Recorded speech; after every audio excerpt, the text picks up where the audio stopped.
요즘 우리 성도님들이 고민하고 걱정하는 것들이 많이 있는데, 큰 문제를 우리가 생각해 보면 한 두 가지로 생각해 볼 수 있습니다. 하나는 무엇인가 하면 북한이 핵무기를 개발함으로써 과연 전쟁이 일어나느냐 일어나지 않느냐 하는 그 전쟁의 위험 문제입니다. 며칠 전에 북한은 수소폭탄 실험을 성공을 했는데, 지난번 4차 수소폭탄 실험에 비해서 10배 이상 강한 수소폭탄을 만들었다고 합니다. 북한의 통치자는 인민들이 굶어 죽든지 말든지 전 세계가 뭐라고 욕하든지 상관하지 않고 오직 이 핵무기 실험과 미사일 개발에 올인을 해가지고 이제는 이제 미국을 상대로 해서 한번 붙어보겠다고 할 정도로 아주 강한 무기를 가지게 되었습니다. 이제 우리나라 사람들은 정말 전쟁이 터질 수 있는가 하는 문제를 심각하게 고민을 해야 되는 단계에 오게 되었습니다. 또 다른 하나의 고민은 우리 사회 안에서 동성애자들이 엄청나게 많이 날뛰면서 시위를 하고 헌법을 고쳐가지고 동성애자들의 인권을 보호받겠다, 이렇게 지금 주장을 하고 있습니다. 이렇게 되면 동성애를 비판만 해도 엄청난 벌금이 떨어지게 되고 결국 우리나라가 소돔성처럼 되어서 하나님의 유황불 심판으로 망하는 것이 아니냐, 이런 불안과 두려움을 가지고 있습니다. 하나님께서는 북한의 이 핵공격을 아시고 눈에 보이지 않는 사드를 오랫동안 준비를 해 놓으셨습니다. 그게 뭔가 하면 바로 우리 교회 금요기도회입니다. 우리는 지난 18년 동안 누가 뭐라고 하든지 간에, 뭐라고 욕을 하고 뭐라고 비난하고 뭐라고 불평을 하든지 간에 금요기도회를 단 한 번도 쉬지 않고 말씀과 기도로 준비해 가지고 거의 핵무기 같은 이런 수준으로 만드는 데 성공을 했습니다. 우리가 금요기도회를 하는 성경적인 기초는 요엘서와 사무엘서에서 나왔습니다. 요엘 선지자 때 유다에 큰 메뚜기 재앙이 덮치게 되었습니다. 유다가 망하게 되었을 때 하나님은 요엘 선지를 통해서 앞으로 몇 번 더 메뚜기 재앙이 올 것이고 그 뒤에는 큰 전쟁이 올 거라고 말씀하셨습니다. 그러면서 하나님은 요엘 선지에게 유다 백성들에게 뭐라고 전하라고 하셨는가 하면, 노인이나 어린이나 갓 결혼한 신랑 신부나 모두 다 골방에 있지 말고 다 나와서 하나님께 회개 기도하라고 말씀했습니다. 너희들은 기도할 때 형식적으로 옷만 찢으면서 그런 거칠애로 기도하지 말고 가슴을 찢으면서 진심으로 회개 기도하라고 말씀하셨습니다. 그렇게 하면 하나님께서는 앞으로 올 메뚜기 재앙도 다 물리쳐 주시고 그동안 손해봤던 그런 모든 물질적인 피해도 회복시켜 주시고, 하나님께서는 하나님의 신을 부어 주셔서 이스라엘에 큰 부흥을 주시겠다고 약속하셨습니다. 우리는 지난 18년 동안 금요일 기도회를 한 번도 쉰 적이 없습니다. 저는 성지순례라든지 미국의 순회 집회라든지 안식년이라든지 그거 한 적이 한 번도 없습니다. 할 줄 몰라서 안 한 것이 아닙니다. 어떤 분들은 노예 여행을 가는데 내 때문에 기간이 단축된다고 불평하기도 하고, 어떤 사람은 하나님의 일을 놓지 않고 일에 집착을 한다고 무슨 소리를 해도 18년 동안 쉬지 않았습니다. 2년 4개월 동안 굉장히 많이 아팠습니다. 그래도 절대로 금요기도회를 쉬지 않았습니다. 왜냐하면 언젠가는 이런 일이 일어날 거라는 것을 알고 이 핵무기 수준으로 금요기도회를 준비를 해야 된다고 생각을 했기 때문에, 다른 교회 사역자들은 무슨 총회를 가고 무슨 사역을 벌리고 사업을 벌리고 우리 무슨 소리를 해도 그거 안 했습니다. 올인을 했습니다. 말씀과 기도에 올인을 해가지고 금요기도회를 거의 핵무기 수준으로 만드는 데 성공했다고 보고 있습니다. 사무엘 때 보면 이스라엘 백성들이 사무엘의 설교를 듣고 은혜를 받아가지고 미스바에 모여서 막 기도를 하고 회개를 했습니다. 그때 블레셋 사람들은 너까지 것들이 무슨 기도냐, 그래서 군대를 몰고 와가지고 이스라엘 백성들을 막 짓밟고 다 멸망을 시키려고 했습니다. 그때 이스라엘 백성들은 사무엘에게 우리를 위해서 기도해달라고 막 부탁을 했습니다. 그때 사무엘은 나는 계속 기도하고 있었다, 앞으로도 계속 기도할 것이고 기도하는 것을 쉬는 죄를 범치 않겠다고 하면서 아주 강하게 기도했습니다. 그때 하나님께서는 우박으로 블레셋 군대를 쳐가지고 이스라엘 백성들을 위기에서 건져주셨습니다. 오늘 저희들은 지금 어느 단계까지 왔는가 하면, 지금 사드를 배치해놨지만 모든 핵무기를 막을 수는 없습니다. 그냥 너무 불안해하니까 일단 설치를 해놓은 것에 불과한 것입니다. 지금 우리가 지금 생각하고 있는 것이 뭔가 하면, 북한의 수소폭탄과 원자폭탄과 미사일이 센지 우리의 기도가 센지 지금 이제 붙어보려고 하는 것입니다. 이것은 한번 해볼 만한 일입니다. 한번 붙어볼 만한 일입니다. 오히려 북한의 이 핵무기는 많이 노출되었습니다. 실험하는 과정이라든지 뭐 화면으로 다 많이 보여주었는데 우리 무기는 노출이 안 됐습니다. 진짜 무기는 원래 노출시키면 안 되는 겁니다. 다윗은 골리앗을 향해서 뭐라고 말했습니까? 너는 칼과 창과 단창으로 내게 나오지만 나는 만군의 여호와의 이름으로 나간다 하면서 물맷돌을 가지고 던졌을 때 이게 이 말을 깨면서 골리앗은 쓰러져서 죽었습니다. 오늘 우리의 문제가 그것입니다. 우리 계속 하나님을 지금 믿어오고 예배 드려오고 있는데, 과연 우리 기도가 수소폭탄과 핵무기와 미사일을 이길 수 있느냐? 트럼프나 김정은이 이 전쟁의 이런 그런 야욕을 이길 수 있느냐 없느냐, 사느냐 죽느냐, 지금 이게 문제인 것입니다. 하나님께서는 최근에 우리의 기도가 위력이 있다는 것을 대표적인 샘플을 통해서 보여주셨습니다. 그 중에 하나가 뭔가 하면 저희 교회 시무장로님 한 분이 심장마비가 왔는데 그 마비된 시간이 20분이 넘었습니다. 20분 넘으면 사실은 못 살아납니다. 근데 살아났습니다. 살아나셔가지고 대표 기도도 하시고 오늘 또 안내도 하시고 살아나셔서 완전 살아났습니다. 살아날 수 없는데 완전 살아났습니다. 우리 집사님 한 분은 암 수술을 하시고 폐혈증이 와가지고 온몸에 염증이 퍼지고 열이 너무 많이 나가지고 못 살아난다고 했습니다. 금요일에 열심히 기도해가지고 살아나셨습니다. 완치되가 오늘 찬양도 하셨습니다. 그리고 우리 아기가 하나 태어났는데 아기가 숨을 쉬지 않는 겁니다. 아기가 결국 응급실에 가서 인공호흡을 시켰는데 원인은 알 수 없는데 아기가 숨을 쉬지 못했습니다. 근데 아기가 치료가 되어가지고 지금 숨도 잘 쉬고 울기도 하고 주일마다 교회 오고 금요일마다 교회 옵니다. 자기 발로 걸어서 오는 건 아니고 엄마인데 안겨가지고 오는데 아주 막 살도 찌고 얼마나 이쁘게 생겼는지 모릅니다. 하나님이 이제 대표 케이스로 장로 1명, 집사 1명, 어린 아기 1명, 표본으로 샘플로 완치입니다. 완치가 돼가지고 살 수 없는 분들이 지금 다 살아서 지금 대표기도 하시고 오늘 성가대도 하시고 아기는 뭐 엄마 품에 안겨서 젖빨고 이러면서 지금 완전히 살아났습니다. 여러분, 전 세계적으로 18년 동안 금요일날 한 1000명 되는 교인이 한 번도 안 쉬고 기도를 계속한 교회는 없습니다. 전 세계적으로 없습니다. 이걸 기억을 해야 됩니다. 이게 왜 우리가 딴 거 못하게 하면서 말씀과 기도로 올인할 수밖에 없었는가? 언젠가는 이런 일이 온다. 사느냐 죽느냐 하는 이런 문제가 온다. 거기에 대비해서 정말 기도가 센지 대포가 세고 핵무기가 센지 한번 대결해 볼 만한 겁니다. 한번 붙어 볼 만한 거예요. 우리는 뭐라고 이야기합니까?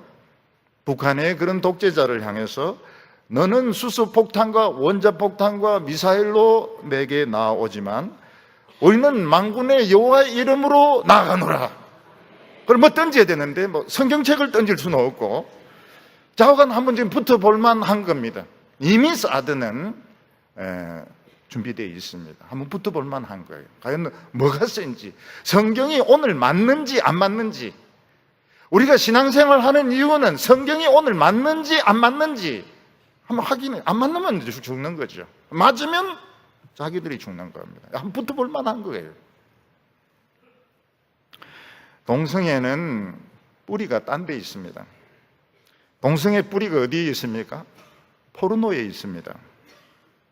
포르노 영화 안 보고, 포르노 동영상 안 보고, 포르노에 중독이 안 되고 동성애자 될 수 있느냐? 불가능합니다. 이미 포르노는 많이 보편화돼 가지고 성인이나 청소년이나 청년이나 크리스찬이나 난 크리스찬 할 것 없이 누구든지 지금 접촉을 해가지고 지금 많이 노출이 되어 있고 오염이 되어 있어서 뿌리 뽑기가 굉장히 어렵습니다. 뒤에 딱 숨어 있어요. 출산율이 떨어지는 것도, 물론 여성들이 직장생활을 해서 떨어지는 것도 있지만 포르노도 그 영향을 미치고 있는 겁니다.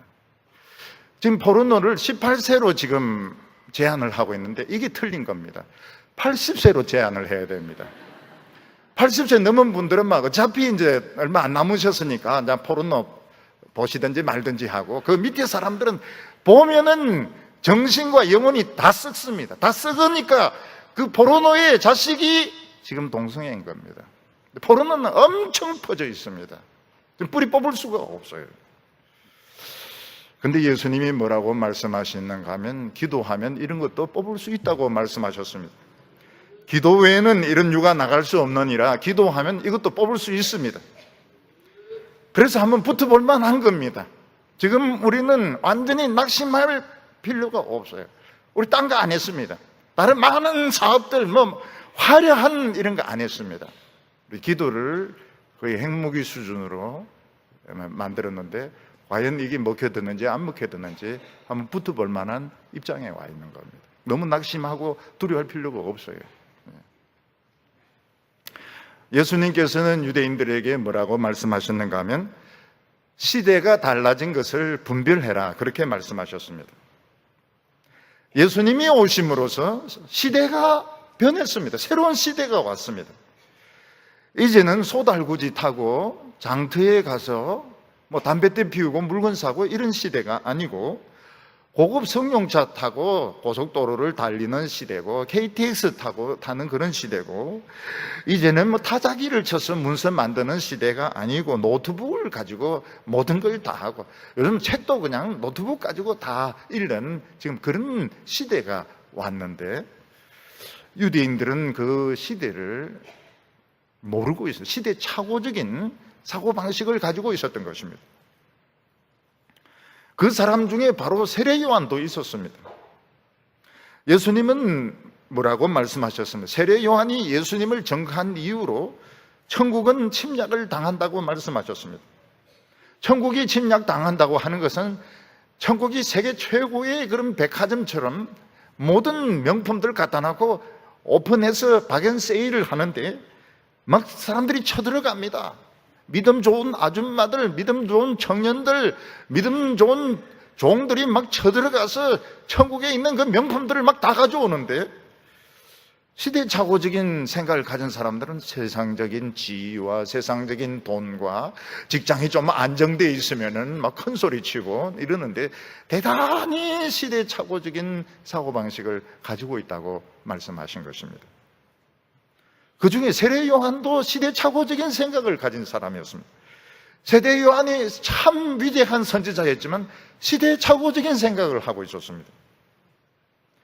세례 요한은 뭐라고 전거했습니까? 메시아가 오시면 불과 성령으로 세례를 주실 것이고, 어떤 사람에게는 성령을 주시고 어떤 사람은 불로 치고, 그리고 사람들을 마당에 모아서 타작할 거라고 말씀했습니다.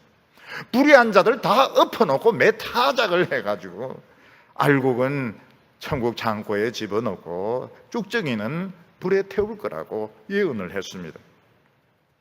그런데 예수님은 세상의 불의에 대해서 너무 소극적이었습니다. 예수님은 아무것도 하시지 아니하셨습니다. 오히려 예수님은 비겁한 것처럼 저 갈릴리 구석에 가서 그냥 말씀만 계속 전하고 있었습니다. 말씀이 뭔데? 구석에 가서 계속 말씀만 전하고 있었습니다. 그래서 세례 요한 너무너무 실망이 되어서 제자들을 보내서 당신이 메시아가 맞기는 맞습니까?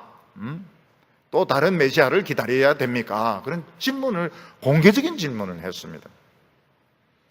그러나 예수님은 비겁한 분이 아니었습니다. 예수님은 온 세상이 전염병에 걸려있는 것을 알고 계셨습니다. 전염병에 걸려있는 사람들에게 사회 정의가 어떠니, 민족 통일이 어떠니 아무리 떠들어봐야 결국은 병으로 다 죽습니다. 예수님은 지금 이 병을 이길 수 있는, 죄의 병을 이길 수 있는 백신, 자신의 피를 준비하고 계셨던 것입니다. 예수님 비겁하지 않았습니다. 다 전염병에 걸린 사람들에게 물건을 공평하게 나눠주고 복지를 해주고 사회 정의를 해봐야 다 죽습니다.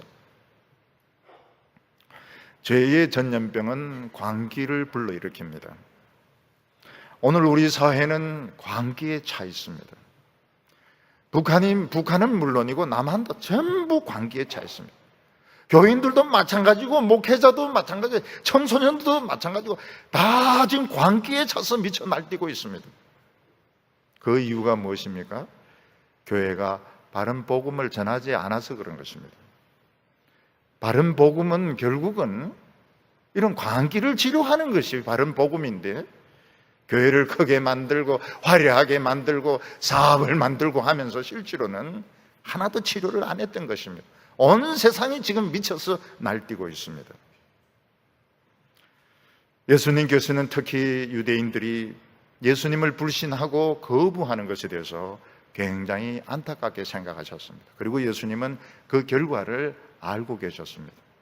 지금 유대인들이 지금 너무너무 스스로 잘났다고 생각하고 똑똑하다고 생각하는데 그 결과가 어떻게 될지 예수님은 알고 계셨던 것입니다. 오늘 첫 번째로 유대인들은 예수님도 거부하고 세례 요한도 거부했다고 말씀하고 있습니다. 어떤 집에 응급 환자가 생겨서 뼈가 부러지고 피를 너무 많이 흘리고 있고 숨을 제대로 쉬지 못하고 있을 때 결국 구급대에 연락을 해서 구급차가 오게 됩니다. 구급차가 오게 되고 구급대원이 오게 되고 의사가 오게 되면 가족이나 이웃은 손을 떼야 됩니다. 왜냐하면 그들은 전문가가 아닙니다. 이제부터는 모든 것을 구급대원에게, 의사에게 살든지 죽든지 다 맡겨야 됩니다. 100% 사는 건 아닙니다. 그러면 의사는 환자에게 인공호흡을 시킬 수도 있고 또 수혈을 할 수도 있고 또 피가 흐르는 곳을 지혈을 시킬 수도 있습니다. 그런데 만일 가족이나 친구가 이 구급대 의사보다도 자신이 더 실력이 있다고 생각하면 어떻게 됩니까? 환자를 완전히 맡기지를 않습니다. 그러면 환자는 더 위험하게 되고 목숨을 잃을 수가 있습니다. 의사들이 제일 상대하기 어려운 환자가 누군가면 어설픈 의학 지식을 가진 환자가 제일 상대하기 어렵다. 자기가 의사보다 더 잘 알고 있기 때문에 의사를 믿으려고 하지 않는 것입니다. 어느 날 신문을 보니까 의사가 처방해 준 대로 약을 먹는 환자는 50%도 안 된다고 했습니다. 환자들이 요즘은 얼마나 똑똑한지 의사가 약 처방해 줘도 거의 안 먹고 다 버린다고 합니다. 그래서 또 병이 악화되면 또 병원에 오고 또 병원에 오고 나중에 물어보니까 약을 제대로 안 먹었다는 것입니다. 세례 요한은 예수님이 세례 받을 때 성령이 임하시는 것을 보고 그는 하나님의 아들이고 세상 죄를 지고 가는 어린 양 메시아라고 증거를 했습니다. 근데 문제가 무엇입니까? 이 메시아가 왔으면 타작을 해야 됩니다. 불을 던지고 성령으로 세례를 주고 그리고 타작을 해야 됩니다. 불의한 사람들 다 엎어놓고 매타작을 시작을 해야 됩니다.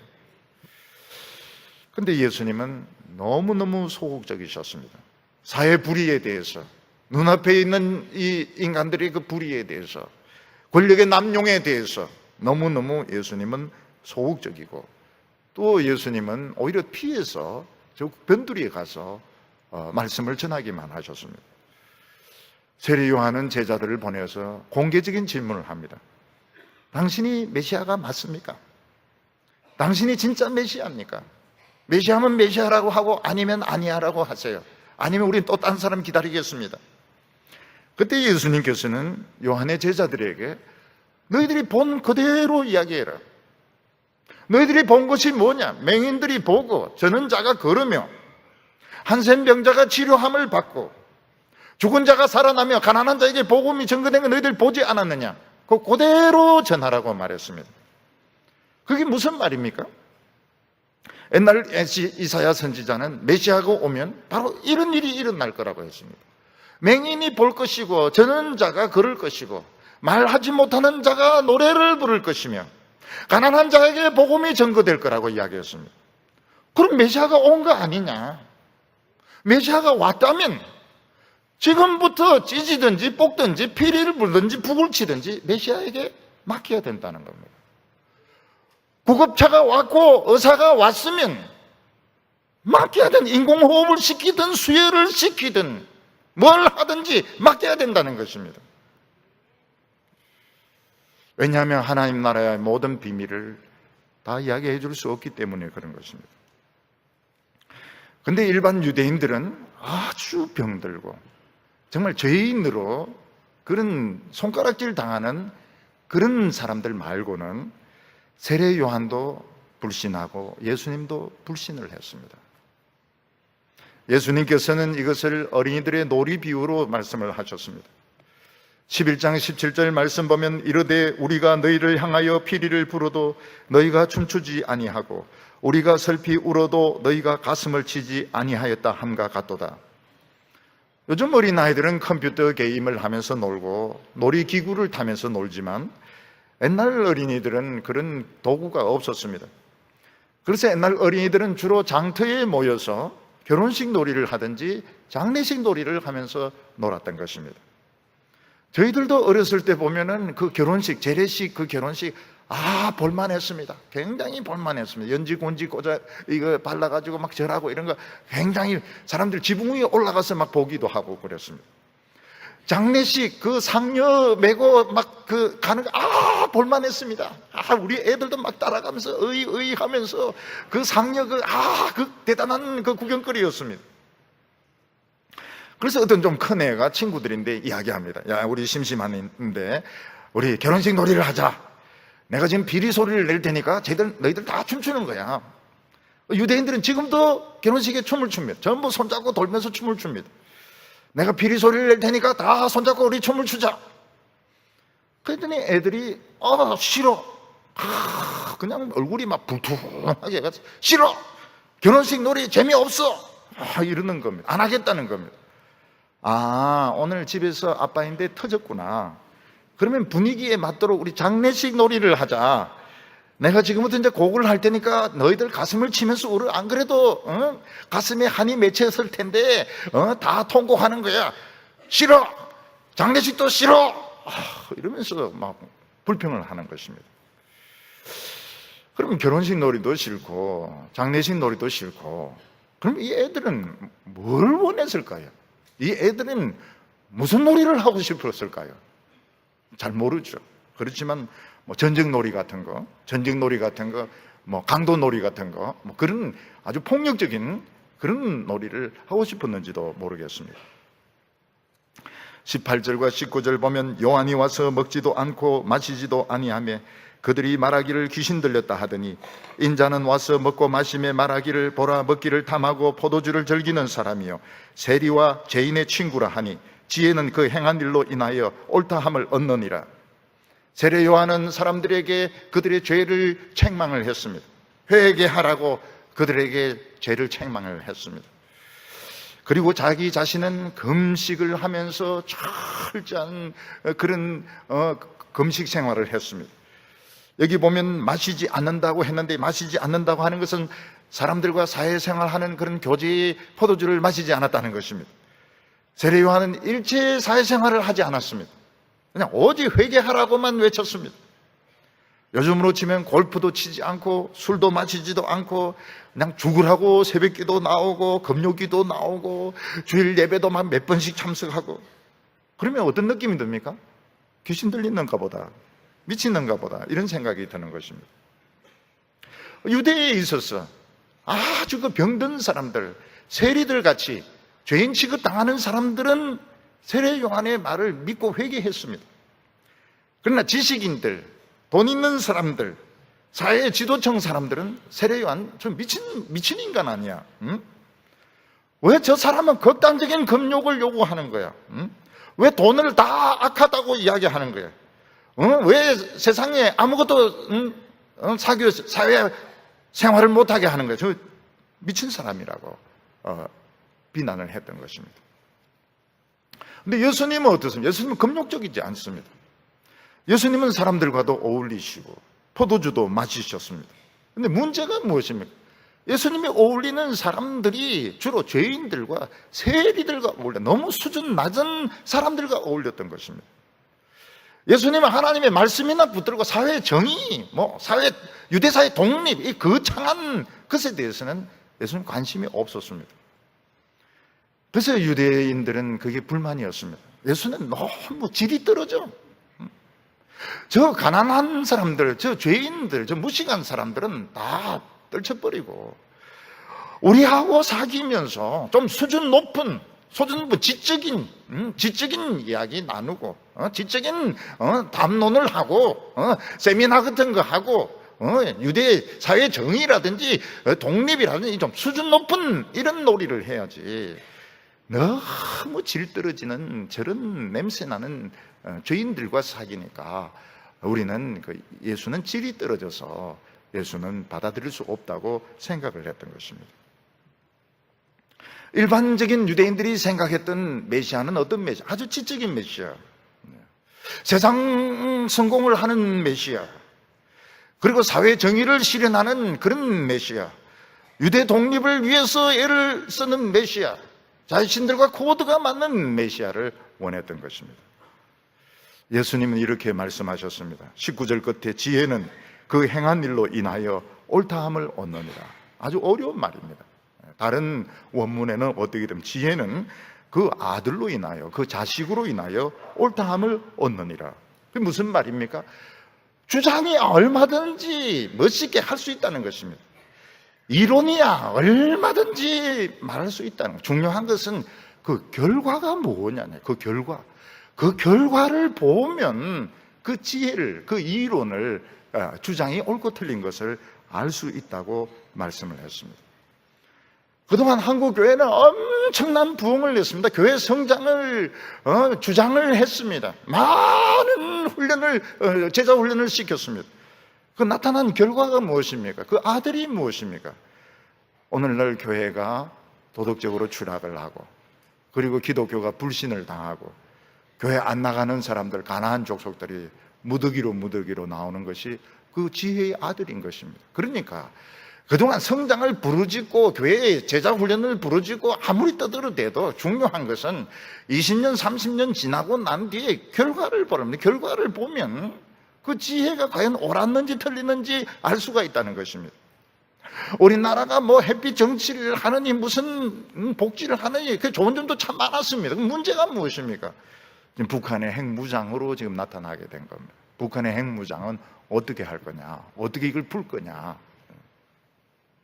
교회에서 아무리 제자 훈련 해가지고 상급반을 만들고 리드반을 만들고 이래도 치고받고 싸우면 어떻게 됩니까? 그거 다 소용이 없는 겁니다. 치고받고 싸우면 제자 훈련 받은 교회가 왜 저래? 그러면서 사람들은 불신을 하는 것입니다. 유대인들의 도덕 수준은 높았습니다.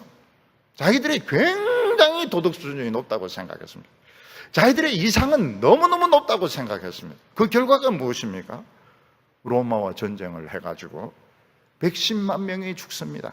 그리고 20만 명이 노예로 끌려갑니다. 유다의 그 높은 도덕적인 수준, 사회개혁적인 수준, 그 결과가, 그 지혜의 아들이 무엇입니까? 110만 명이 죽고 20만 명이 끌려가고 나라는 망한. 결국은 결과를 봐야 된다는 거예요. 결과를 봐야 돼요. 오늘 사람들이 무슨 이론을 주장하고 무슨 사상을 주장하고 무슨 새로운 얼마든지 할 수 있어요. 문제는 20년, 30년 뒤에 네가 책임질 수 있느냐는 거예요. 네가 이 민족을 책임질 수 있고 교회를 책임질 수 있고 젊은 사람들 책임질 수 있느냐. 책임질 수 없으면 일 다물어야지. 책임질 수 없으면. 지혜는 그 아들을 보면 옳은지 틀리는지 나타난다고 말했습니다. 오늘 여기 두 번째로 보면 예수님은 이 비유를 통해서 아주 중요한 비밀을 말씀하신 것을 볼 수 있습니다. 예수님께서 유대인들에게 장터에서 어린이들이 놀고 있는 그 결혼식 놀이 그리고 장례식 놀이를 설명한 것은 그냥 예를 들어서 말씀한 것이 아니었습니다. 예수님은 지금 시대가 바뀌어서 지금 천국이 박앤세일을 하고 있습니다. 사람들이 천국으로 막 밀려 들어가고 있습니다.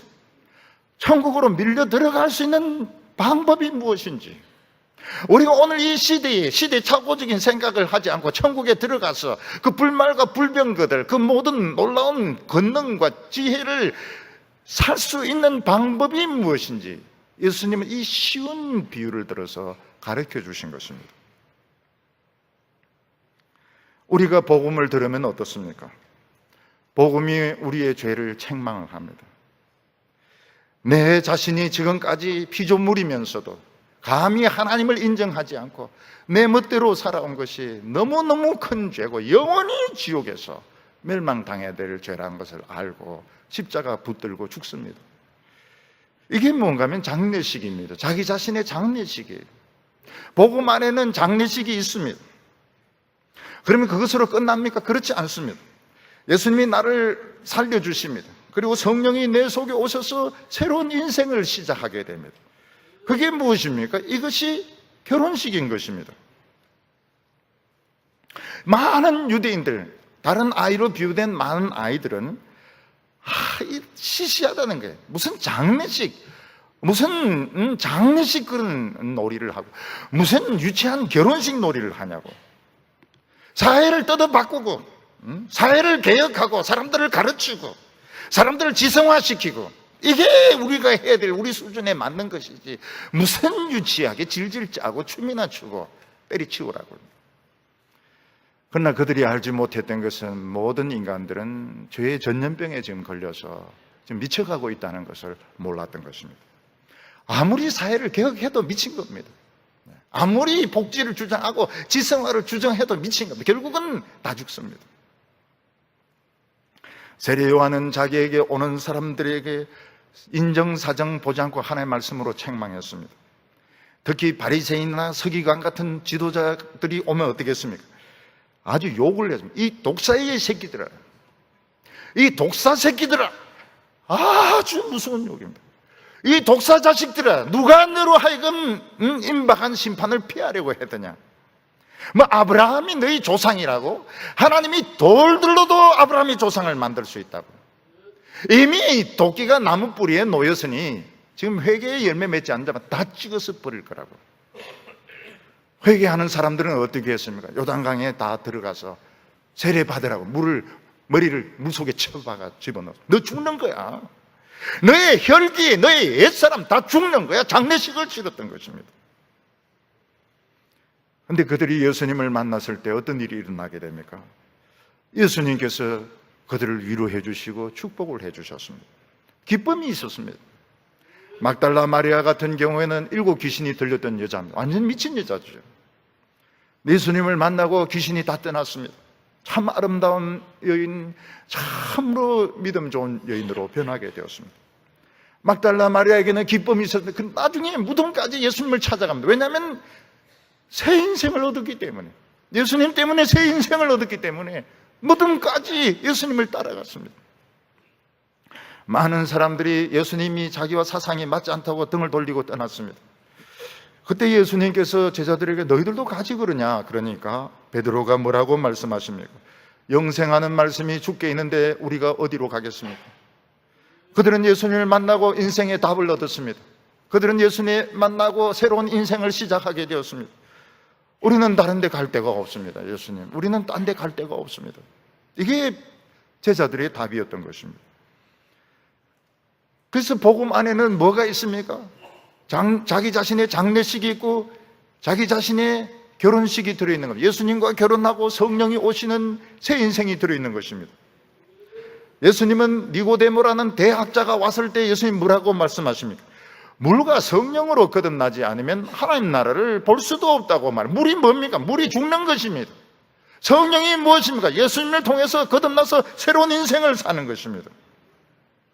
우리가 하나님의 말씀을 들으면 그동안 내가 잘나서 성공하고 내가 똑똑한 줄 알았는데, 아니 피조물이, 감히 피조물이 하나님을 인정하고 내 멋대로 행동하고 내 멋대로 짓거리고 내 멋대로 살아온 것이 영원히 지옥에서 태워도 용서받을 수 없는 무서운 전염병, 무서운 병이란 걸 알게 됩니다. 그 하나님에 대한 교만, 하나님에 대한 반항심은 영원히 지옥불에 가둬둬야 될 무서운 전염병인 것입니다. 우리는 자신의 장례식을 해야 됩니다. 자신의 장례식을 해야 됩니다.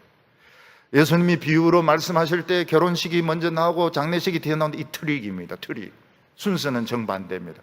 장례식부터 치러야 됩니다. 자기를 죽여야 됩니다. 매장을 시켜야 되는 겁니다. 그리고 그 뒤에 어떻게 됩니까? 다시 새 사람으로 거듭나게 됩니다. 우리가 죄 용서 받을 때 기쁩니다. 성령이 내 속에 오십니다. 새 인생이 시작되는 거예요. 결혼식이 시작이 된 것입니다.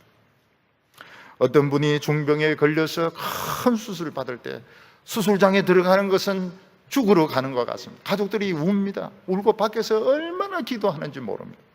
수술이 성공리에 끝나고 밖으로 나오게 되었을 때, 회복실에 나오고 병실로 돌아오게 되었을 때 굉장히 기뻐요. 기뻐서 웁니다. 왜냐하면 이제 새 인생을 살 수 있기 때문에 그렇게 기뻐하고 좋아하는 것입니다. 오늘 우리의 신앙에는 이게 있습니다. 눈물이 있습니다. 기쁨이 있습니다. 이 두 가지가 반드시 있어야 됩니다. 근데 예수님 당시 거의 대부분의 유대인들은 자기들은 죄인들이 아닙니다. 죄인이 아니라고 생각했어요. 그들은 슬퍼할 것도 없고 기뻐할 것도 없습니다. 그들이 관심 가지는 것은 세상이 성공하는 것이고 세상이 더 좋아지는 것이고 세상이 더 발전하는 것입니다. 그런 것이지 뭐 울고 말고 할 것이 없어요. 사람들이 세례요한의 설교를 듣고 울고 애통하고 세례받는 거 미친 짓입니다. 왜 저렇게 질질 짜면서 믿는 것입니까? 예수 믿고 성령 받아서 기뻐서 춤추는 거, 이 방정맞는 거예요. 방정맞는 거. 무슨 저렇게 춤을 추고 저렇게 좀 점잖게 믿지, 고상하게 믿지, 왜 저렇게 막 춤을 추고 저렇게 천박하게 믿는 거예요? 그래서 오순절에 사람들이 성령을 받고 막 기뻐 날뛰고 막 복음을 전하고 이랬을 때 사람, 저 술 취했다고 그랬습니다. 술 취한 인간들이라고 비난을 했습니다. 우리 교인들이 교회 와서 하나님의 말씀을 들으면 웁니다. 엄청나게 웁니다. 자기 상처가 아파서 울기도 하고 자신의 처지가 서러워서 울기도 하고 마귀에게 속아가지고 죄 지으면서 살아온 그 헛된 생활에 마음이 아파서 울기도 합니다. 그러다가 몇 주 지나고 몇 달 지나고 나서 웃기 시작합니다. 왜냐하면 마음이 시원합니다. 이제는 마음이 시원하고 이제는 하나님께서 성령으로 위로해 주시고 기쁨을 주십니다. 그리고 하나님은 웃기십니다. 성경이 굉장히 웃기는 내용이 굉장히 많습니다. 그래서 웃습니다. 울기도 하고 웃기도 합니다. 그러면서 무엇을 얻게 됩니까? 표정을 가지게 됩니다. 표정이 있는 교인이 되게 됩니다. 여러분, 이 세상에서 인간이 표정을 가지고 있다는 게 얼마나 좋은지 몰라. 표정이 있다는 거. 슬퍼할 줄 알고 기뻐서 웃을 수 있는 표정이 있다는 게 얼마나 좋은지 모릅니다. 그런데 표정이 없는 교인들이 많습니다. 예배 드리면서 처음부터 끝까지 돌과 같습니다. 왜냐하면 울 것도 없고 웃을 것도 없고 전혀 무표정합니다. 그 대신에 다른 사람들의 결점을 보면 막 비판을 합니다. 이것도 틀리고 저것도 틀리고 막 다 틀렸다고 이야기합니다. 왜냐하면 그런 생각이 달라요. 나는 수준이 있기 때문에, 나는 도덕적이기 때문에 저렇게 방정맞으면 밖에 울 필요도 없고 또 저렇게 천박하게 웃을 필요도 없고 난 다 된 인간이에요. 난 성공했어요. 세상에 성공만 중요합니다. 우리 애들 잘 되고 있어요. 공부 잘하고 있어요. 세상이 좀 더 발전하고 좀 더 정의롭고 좀 더 좋은 사회가 되면 충분한 겁니다. 울 이유가 없는 것입니다. 근데 그는 모릅니다. 아직 예수님을 만나지 못했어요. 그는 시대착오적인 생각을 가지고 있는 겁니다. 어떤 분이 표정이 없어요. 그래서 왜 그래 표정이 없냐 물어보니까 대구 사람 아닙니까? 속으로는 기쁘지만 지금 참고 있습니다. 예. 모든 게 저는 이 대구구나. 예. 이해가 안 되면 이 대구구나. 그렇게 하면 거의 통합니다. 대구. 왜 소리 지릅니까? 대구 아닙니까? 대구가 답입니다. 대구가 답입니다. 그렇다면 이해가 돼요. 대구 사람이기 때문에 표현을 잘 안 하고 그런 건 이해가 돼요. 그러나 정말 속으로 무감각하다면 그거는 위험한 겁니다. 속에 눈물이 없다면, 예배를 마쳐도 감격이 없고 예배를 마치고 예배를 드리면서도 눈물이 없다면, 아무리 대구 사람이고 아무리 중국 사람이라 하더라도 마음속으로도 진짜 감각이 없다면 그 사람은 죽은 사람입니다. 결과가 어떻게 될지 여기서 나옵니다. 예수님은 그 결과를 알고 계셨어요. 표정이 없는 예배, 표정이 없는 교인, 무서운 결과가 나오게 됩니다. 오늘 여기 세 번째로 그 예수님의 복음에 대해서 반응이 없는 사람에 대해서 어떻게 될 것인지 예수님이 설명해 주셨습니다. 예수님께서 갈릴리와 유다에서 많은 기적을 행하셨지만 특별히 많은 기적을 행하시고 병자를 고치고 말씀을 전하셨던 도시가 세 도시가 있었습니다. 20절과 21절 보면 예수께서 권능을 가장 많이 행하신 고을들이 회개하지 아니하므로 그때에 책망하시되 화 있을진저 고라시나 화 있을진저 벳세다야, 너에게 행한 모든 권능을 두로와 시돈에 행하였더라면 그들이 벌써 베옷을 입고 재에 앉아 회개하였으리라. 여기 고라신이라고 나오는데 성경에는 여기 외에는 나오지 않습니다. 더욱이 예수님이 고라신에서 그렇게 많은 병자를 고치고 기적을 행하신 것이 성경의 기록에는 없습니다. 벳세다는 나옵니다. 벳세다에서 예수님은 오병이어의 기적을 행하신 것이 나옵니다. 그렇지만 물론 그 들판에서 병자를 고치긴 했지만 오늘 같은 이런 기록은 나오지 않습니다. 이것을 통해서 알 수 있는 것이 무언가 하면 예수님이 많은 병자를 고치시고 기적을 행하신 것이 복음서에 많이 기록이 안 됐다는 사실입니다. 예수님은 고라신 그리고 벳세다, 여기 뒤에 보면 가버나움이 나옵니다. 여기에 정말 예수님이 사랑을 퍼부으셨습니다.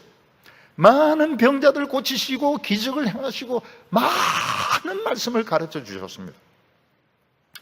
근데 그 세 도시가 유달리도 예수님을 안 믿었습니다. 예수님을 거부하고 회방하고 반대했습니다. 어떤 때는 예수님이 참 기이하게 생각했다고, 이해가 안 될 정도로, 이해가 안 된다고 예수님이 말씀할 정도로 이 세 도시, 그렇게 사랑하시고 기적을 퍼부으시고 능력을 행하셨던 이 세 도시가 유달리도 예수님을 회방하고 배척을 했습니다. 그 이유가 어디에 있습니까? 그들은 자기들이 이런 대접을 받는 것은 당연한 것이고, 우리는 세상에서 성공하고 우리는 세상에서 똑똑한 것은 내가 잘나고 내가 노력해서 잘됐다고 생각했기 때문에 예수님이 그렇게 하는 건 좋은 구경거리고 예수님이 하고 싶어서 하는 것이고 우리는 우리 사정이고 별개로 생각했기 때문에 그들은 예수를 믿어야 된다고 생각하지 않았던 것입니다. 그건 좋은 구경거리고 좋은 아이디어고 좋은 생각이고 그건 예수 생각이고 내 생각은 틀리다고 생각했던 겁니다. 근데 여기서에 대한 예수님의 해석이 달랐습니다. 예수님은 다른 시각으로 보셨습니다. 예수님께서 고라신과 벳세다와 가버나움에 그렇게 많은 기적과 사랑을 베풀어 주셨던 것은 그들이 똑똑하고 잘나서 그런 것이 아니었습니다. 하나님은 그들이 적어도 하나님 앞에서 겸손해지고 하나님의 말씀 앞에 무릎 꿇고 그들이 믿음을 가지도록 그런 사랑을 베풀어 주셨던 것입니다. 근데 이거를 그들은 정반대로 해석을 했습니다. 내가 똑똑하기 때문에 성공했고 내가 열심히 노력했기 때문에 부자가 되었고 예수는 그냥 자기가 하고 싶으니까 기적을 행하고 병자를 고치는 것이고 좋은 구경거리라고 아주 좋은 일이라고 좋은 것이면 우리 받아들일 용의가 있다고 생각했습니다. 그때 예수님이 이렇게 말씀하셨습니다. 23절과 24절에 가버나움아 내가 하늘까지 높아지겠느냐 음부에까지 낮아지리라. 내게 행한 모든 권능을 소돔과 고모라에서 행하였더라면 그 성이 오늘까지 있었으리라. 내가 너에게 이르노니 심판날에 소돔 땅이 너희보다 견디기 쉬우리라. 가버나움에 예수님이 특히 많은 말씀을 전하시고 오래 계셨습니다. 가버나움은 나사렛 다음으로 예수님이 오래 사셨던 제2의 고향이었습니다. 근데 가버나움 사람들은 그렇게도 예수님을 불신하고 회방을 했습니다. 왜냐하면 우리는 우리가 잘나서 돈 벌고 우리가 똑똑해서 공부 잘했기 때문에 이건 당연한 것이고, 예수가 자기가 병자 고치고 싶으면 고치는 것이고 그건 좋은 거예요. 좋은 아이디어예요. 좋은 생각이에요. 그러나 우리가 그걸 받아들일 필요는 없다고 생각했습니다. 예수님은 뭐라고 말씀하세요? 가버나움아, 네가 지금 하는 짓은 하늘을 뚫고 하늘까지 높아지고 있다고 말하고 있습니다. 하나님의 아들이 오셔서 말씀을 전하시고 병자를 고쳐주시는데 너희들이 회개 안 해? 너희들이 관심이 없어? 너희들은 지금 하늘 꼭대기까지 높아지고 있는 것이고, 결국 그것은 음부까지 지옥까지 떨어지는 비결이라고 말씀하셨습니다. 전 세계에 많은 나라가 있습니다. 그 나라 중에서 하나님은 유독 대한민국에 복을 퍼부어 주셨습니다. 일본이 받은 복하고 우리가 받은 복하고 비교가 안 됩니다. 중국이 지금 강대국이 되었지만 그거하고 우리하고 받은 복은 비교가 되지 않습니다. 하나님은 우리에게 영적인 복을 주셔가지고 대부흥이 일어나게 하셨고, 세계적인 교회도 수십 개가 생기게 하셨습니다. 많은 대기업이 복을 받았습니다. 서울이란 도시는 엄청난 복을 받았습니다. 대구도 대도시 엄청난 복을 받았습니다. 그러면 적어도 하나님 앞에 무릎 꿇을 줄은 알아야 되고, 적어도 좀 겸손을 해야 됩니다. 이런 대학 출신들, 또 대학에서 근무하는 사람들 얼마나 많은 혜택을 받았습니까? 얼마나 지성인 소리를 듣고 얼마나 국가적인 혜택을 받았습니까?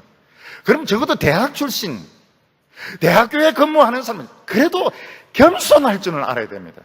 무릎 꿇을 줄은 알아야 됩니다. 남에게 부채의식은 가지고 있어야 됩니다. 말로 표현할 수가 없어요. 그 오만함, 그 잘난 체함 말로 표현할 수가 없어요.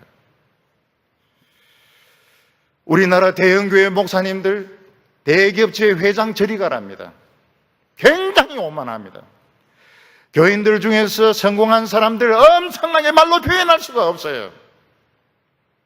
학위를 가지고 있고 교수 자리에 있어 말로 표현할 수가 없어요. 자기가 다 알고 있습니다. 예수님이 뭐라고 말씀하세요? 너는 지금 하늘까지 높아지고 있다고. 너는 그렇게 잘 믿는 줄 알고 잘난 체 알지만 너는 지금 하늘 꼭대기까지 올라가고 있고 음부까지 낮아지리라. 지옥 밑창까지 떨어지리라고 말씀하셨습니다. 아니, 예수 믿으면 다 구원받지 않아요. 그게 예수 안 믿는 거라고요. 그게 예수 안 믿는, 겸손할 줄도 모르는 인간이 무슨 예수 믿는 겁니까? 목사고 장로고 겸손하지도 않은 인간이 그게 무슨 크리스찬입니까? 껍데기만 크리스찬이죠. 심판날에 소돔이 견디기 쉬우리라고. 소돔과 고모라의 유황불이 떨어져 가지고 한 명도 살아나지 못했습니다. 그런데 소돔이 너희들보다 훨씬 나을 거라고 말했습니다. 오늘 우리나라는 동성애 문제를 허용하면 소돔처럼 되어서 유황불이 떨어질까 봐 걱정을 하고 있습니다. 그래서 동성애자들의 이런 법 개헌을 막으려고 하고 있습니다. 막아야 됩니다. 막으려고 하고 그렇게 되기를 바랍니다. 그렇지만 더 악한 것이 있습니다. 동성애자보다 더 악한 것이 겸손할 줄 모르는 목회자, 겸손할 줄 모르는 장로들, 소위 성공한 목회자, 성공한 교인들은 동성애자보다 훨씬 더 악한 인간들입니다. 소돔이 너희보다 견디기 쉬우리라. 지금 엉뚱한데 자기 자신이 지금 동성애자보다 더 악한데 지금 엉뚱한 걱정을 하고 있는 겁니다. 하나님 앞에서 무표정한 것이 얼마나 오만한 줄 알아야 됩니다. 그래도 대학 교육을 받고 대학에서 근무하고 그래도 성공했다 그러면 참 아무것도 아닌 이 인간을 하나님 이렇게 사랑해 주셨구나. 나는 메시아에게 복종합니다. 말씀에 복종합니다. 눈물로 복종합니다. 춤을 추라면 춤을 추겠습니다. 이렇게 돼야 됩니다. 난 다 되었다. 난 성공했다. 기독교 참 좋은 사상이야. 세상을 바꾸자. 덤벼들자. 캐캐 먹은 식으로 믿는 것은 이건 옳지 못해. 네가 지금 고라시나 네가 하늘까지 올라가려고 하는데 너는 지옥 밑창까지 떨어지라고. 너는 소돔 인간들보다 더 악한 인간이라고 말하고 있습니다. 여러분, 기뻐할 때 기뻐해야 되고 울 때 울어야 됩니다. 감정이 있어야 되고 표정이 있어야 돼요. 대구 사람, 천국에 가서 그 이야기 해보세요. 전 대구 사람이기 때문에 그냥 감정 표현 안 합니다. 어린아이 같은 신앙 되지 않고 남의 그 비판이나 하고 나는 어른이라고 생각할 때 예수님 말하면 소돔과 고모라도 그렇게는 안 했다고 말하고 있습니다. 오늘 하나님의 말씀을 듣고 겉으로는 난 모르겠어요. 마음속으로는 울 때는 울어야 됩니다. 기뻐할 때는 기뻐해야 됩니다. 남 비판을 생각하지 말아야 됩니다. 남들이 미쳤다고 해도 상관이 없습니다. 결국은 지혜는 그 결과로 판명이 나는 겁니다. 나중에 전쟁 터져가지고 많은 젊은이들 죽고 많은 사람들 다치고 많은 과부들 생기고 고아들 생기고 그 누가 책임지겠습니까? 책임지지 못해요. 오늘 우리가 어린아이 같이 참 하나님 말씀 앞에서 하나님 말씀 믿습니다. 순종하겠습니다. 굴복하겠습니다. 전 똑똑하지 않습니다. 전 바보입니다. 전 미쳤습니다. 그럴 때에 하나님이 천국잔치 박앤세일로 입장을 시켜가지고 천국의 모든 귀한 축복 다 주실 줄 믿습니다. 기도드리겠습니다. 거룩하신 하나님 아버지, 영원히 멸망할 수밖에 없는 저희들에게 세례 요한을 보내어 주시고 예수님을 보내어 주셔서 장례식과 결혼식을 통과함으로써 천국 백성이 되게 하신 줄로 믿습니다. 이 세상에 많은 나라가 있지만은 그렇게 대한민국을 사랑하여 주시고 한국교회를 축복하여 주시고 대구를 축복하여 주심을 감사합니다. 우리의 지난 교만과 우리의 모든 완악함을 하나님 앞에 고백하게 하여 주시옵시고 어린아이 같은 신앙으로 천국에서 울고 웃을 수 있는 저희들 되게 하여 주시옵소서. 예수님의 이름으로 기도하옵나이다.